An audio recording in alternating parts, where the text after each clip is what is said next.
দুঃখ স্মৃতি হচ্ছে যে ভাতটাত কিছুই পাওয়া যায় না। আর হচ্ছে আর আজকে এখানে এসে দেখলাম যে অনেক আপা আছে, আন্টি আছে, তাইলে আসলে ভাতের কষ্টটা আমি কেন পাইছি এটা আসলে আমি জানি না। এত মানুষ থাকলে ভাতের কষ্ট পাওয়ার তো কথা ছিল না।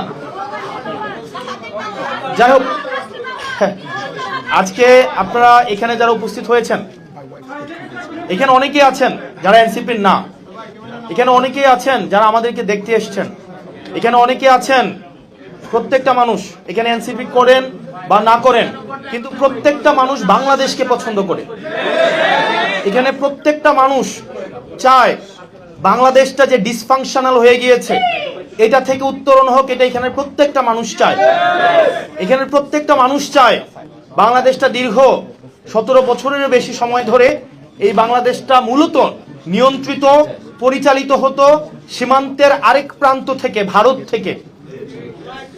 আসলে অনেকেই বলে যে আওয়ামী লীগ তো আসলে একটা রাজনৈতিক দল, এটাকে আসলে গতকাল অক্সফোর্ড ইউনিভার্সিটিতে আমাকে জিজ্ঞেস করা হয়েছিল যে এটাকে আর রাজনীতি করতে দেওয়া হবে কি হবে না। এটা পিপল ডিসাইড করেছে 5ই আগস্ট, যখন সেটা জনসমর্থন হারিয়েছে সেই কারণে এই দলের নেত্রী দেশ থেকে পালিয়ে যেতে বাধ্য হয়েছে। একই সাথে সাথে যদি এই দল দেশকে ভালোবাসতো তাহলে এই দল কখনোই নিজের দেশের মানুষকে গুলি করে হত্যা করতো না। আপনারা দেখেছেন হেলিকপ্টার থেকে গুলি করা হয়েছে, আপনারা দেখেছেন শিশু, কিশোর, বৃদ্ধ, কৃষক, ছাত্র, মাদ্রাসা ছাত্র, কলেজের ছাত্র, ইংলিশ মিডিয়ামের ছাত্র, এখানে হচ্ছে হিন্দু, মুসলমান, ধনী, গরিব, মা, বাবা, এখানে প্রত্যেকটা হিন্দু মুসলমান সহ প্রত্যেকটা মানুষ এখানে হচ্ছে উপস্থিত হয়েছিল ওই আন্দোলনে। এখানে অনেক মানুষ উপস্থিত হয়েছিল যাদের চাকরির কোনো প্রয়োজন নাই। এই যে আপনারা যারা ডায়াসপোরা কমিউনিটি আছেন, আপনারা বিশ্বের বিভিন্ন প্রান্তে, আপনারা যারা জুলাই অংশগ্রহণ করেছিলেন, আপনারা কি চাকরির জন্য অংশগ্রহণ করেছিলেন? আপনাদেরকে কোনো চাকরির দরকার হয়েছিল? আপনাদের আমি অনেককেই দেখেছি যাদের বাংলাদেশে কখনোই কোনো কাজে না গেলেও চলবে, কোনোদিন যাওয়ার হয়তো কোনো প্রয়োজন নাই, কিন্তু স্টিল বাংলাদেশকে আপনারা হৃদয়ে ধারণ করেন। যারা বাংলাদেশটাকে হৃদয়ে ধারণ করেছেন, বিশ্বের বিভিন্ন প্রান্তের মানুষ এই আন্দোলনে সংযোগ ঘটেছে এবং তারা বিভিন্নভাবে তাদের জায়গা থেকে অংশগ্রহণের মধ্য দিয়ে জনবিচ্ছিন্ন, গণবিচ্ছিন্ন, যারা বাংলাদেশে একটা দিল্লি থেকে পরিচালিত একটা দলের প্রধান দেশ থেকে পালাতে বাধ্য হয়েছে। আমি এই ডায়াসপোরা কমিউনিটি, আপনারা যারা আছেন ইংল্যান্ডের, ইউকে কমিউনিটি, আপনাদের কাছে প্রথমেই কৃতজ্ঞতা জানাই। গত জুলাইয়ে আপনারা আন্দোলনে বিভিন্ন মাধ্যমে, এটা রেমিটেন্স শাটডাউন প্রক্রিয়া হোক, সেটা হচ্ছে নিজেরা রাস্তায় ডেমনস্ট্রেশন করার মধ্য দিয়ে হোক, অনলাইন জনসমর্থন উৎপাদনের মধ্য দিয়ে হোক, এবং দীর্ঘ শুধুমাত্র জুলাইয়ে না, একদম 2009 সাল পরবর্তী সময় থেকে বিভিন্ন সময়ে আপনারা গণতন্ত্রের পক্ষে, বাংলাদেশের গণমানুষের পক্ষে বিভিন্নভাবে আপনারা সমর্থন উৎপাদন করেছেন। সেজন্য দলমত নির্বিশেষে আমি আপনাদেরকে এনসিপির পক্ষ থেকে শুভেচ্ছা এবং অভিনন্দন জানাই। প্রিয় ইউকে বাংলাদেশের আপনারা যারা আছেন, ইউকেতে যারা থাকেন, আজকে যখন আমি লাস্ট 5 দিন 4 দিন এখানে বিভিন্ন জায়গায় গিয়েছি, এখানে কোনো মানুষ আমার কাছে এটা চায় নাই যে তার কোনো একটা পোস্টিং লাগবে, কোনো একটা প্রমোশন লাগবে। কেউ আমাকে এসে বলে নাই যে একটা চাকরি লাগবে, বা আমি এখানে একটা ইনভেস্ট করতে চাই, আমাকে একটা সরকারি একটা তদবির লাগবে, আমাকে কেউ কোথাও বলে নাই। একই সাথে সাথে আমরা যে রেস্টুরেন্টে খেতে গিয়েছি, জোর করে আমরা টাকা দিতে পারি নাই। এমন না যে উনি আগে থেকে প্রস্তুত ছিল, বিষয়টা এমন না। যে মানুষের যে আতিথেয়তা আমরা পেয়েছি, তো সেই জায়গা থেকে কিন্তু মানুষের কিছু আমাদের কাছে চাওয়া এবং প্রত্যাশা ছিল। প্রত্যেকটা মানুষ সবাই বলে যে ভাই আমরা এত কষ্ট করি এখানে, আমরা দেশ থেকে কিছু আনি না, আমরা এই যে এখানে আমরা হচ্ছে পরিশ্রম করে যেই 2-4 পয়সাটা আমরা দেশে পাঠাই, দেশের অর্থনীতির চাকাটা যেন সচল হয়, সেটার জন্য সবসময় আমরা সচল থাকি। কিন্তু দুর্ভাগ্যজনক বিষয়, আমরা যখন এয়ারপোর্টে যাই, সেই জায়গা থেকে হচ্ছে আমাদের দুর্গতি শুরু হয়। এয়ারপোর্টে যাওয়ার পরপরই মনে হয় যে আমরা এই দেশের মানুষ না, আমাদের দিকে এমন ভাবে তাকানো হয়, আমাদের কেমন ভাবে ট্রিট করা হয়, আমরা মনে হয় যে আমরা দেশের জন্য একটা বোঝা। এটা আমাদের এক দীর্ঘ সময়ের একটা বাস্তবতা, আমাদের এটা রাষ্ট্রীয় দুর্বলতা এবং আমাদের কাঠামোগত একটা দুর্বলতা, যে আমরা এখনো পর্যন্ত, আমি যখন হিথ্রো বিমানবন্দর দিয়ে আসলাম, সেখানে আসলে আসার পরে সেখানে জাস্ট 2টা গেট ছিল। একটা গেট ছিল যে এখানে কারা ইউরোপিয়ান পাসপোর্ট শুধুমাত্র হোল্ড করে তারা একটা গেট দিয়ে যাবে, আর একটা হচ্ছে নন ইউরোপিয়ান পাসপোর্ট যারা হোল্ড করে তারা একটা গেট দিয়ে যাবে। অথচ আপনি বাংলাদেশে যান, আপনি গিয়ে দেখবেন ভিআইপি, সিআইপি, এইপি সেইপি সাধারণ এটা সেটা। অথচ দেখেন এই ভিআইপি মানুষদের মধ্যে বেশিরভাগ মানুষই হচ্ছে দেশ থেকে বিদেশে টাকা পাচার করে।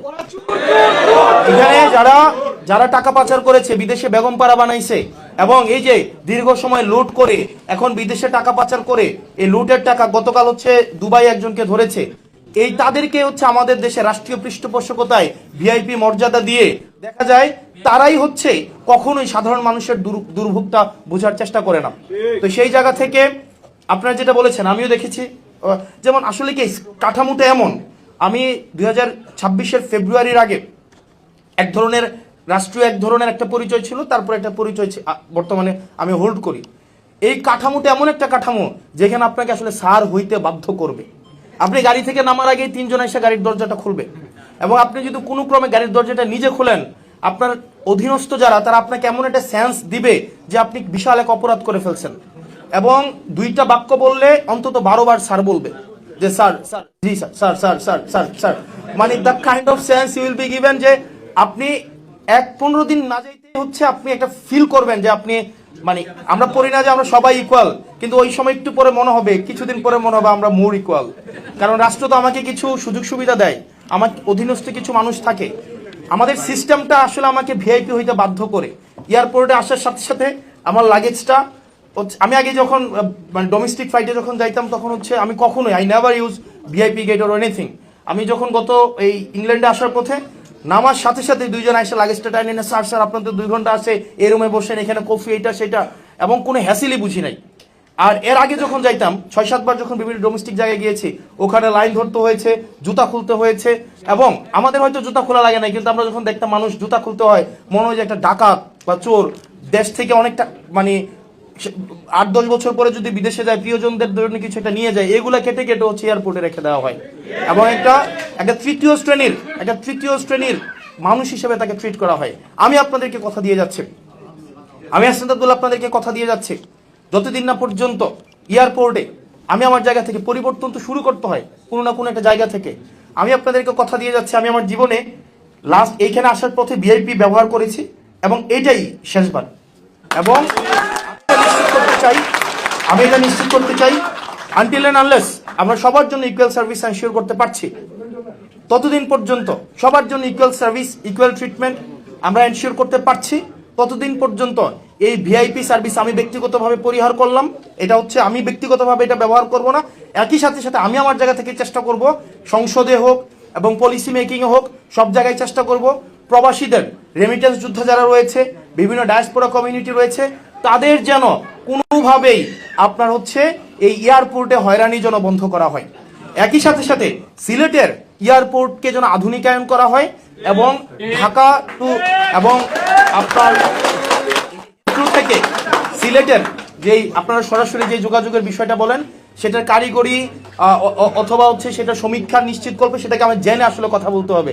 আমি জাস্ট পলিটিক্যালি বলে গেলাম যে এটা ওকে ফাইন, আমি গিয়া I am not the part of the government, যে বলে দিলাম সেটা হবে না। আমাকে আগে এই জিনিসটা বুঝতে হবে, বুঝার পরে সে বিষয়ে তবে আমি আমার জায়গা থেকে সে বিষয়ে কথা বলবো, যাতে করে আপনার দুর্ভোগ যেন লাঘব হয়। প্রিয় ডায়াসপোরা কমিউনিটি, আপনারা আজকে যেখানে উপস্থিত হয়েছেন, আমাদের দেশটা, আমাদের একটা ডক্টর কামাল হোসেনকে আপনারা নিশ্চয়ই চিনেন। তো ডক্টর কামাল হোসেন যখন দেশে যান, উনি ঢাকা থেকে নির্বাচন করেন একটা আসনে, কথিত আছে, আমি নিশ্চিত নয় বা এটা একদম প্রাইমারি সোর্স নয়, কথিত একটা গল্প, এটা রাজনৈতিক পরিসর, এটা প্রচলিত গল্প। ডক্টর কামাল হোসেনের বিরোধী প্রার্থী যিনি ছিলেন, উনি এক নির্বাচনী সভায় বক্তব্য দিচ্ছিলেন, উনি কিসের ডাক্তার, একটা ফার্মেসিও নাই।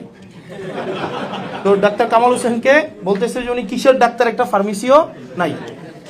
তো আসলেই তো উনি ডক্টর কামাল হোসেন, উনি একটা ফার্মেসি নাই, কোনোদিন চেম্বার করে নাই, তো এটা সত্য কথা, উনি মিথ্যা বলে নাই।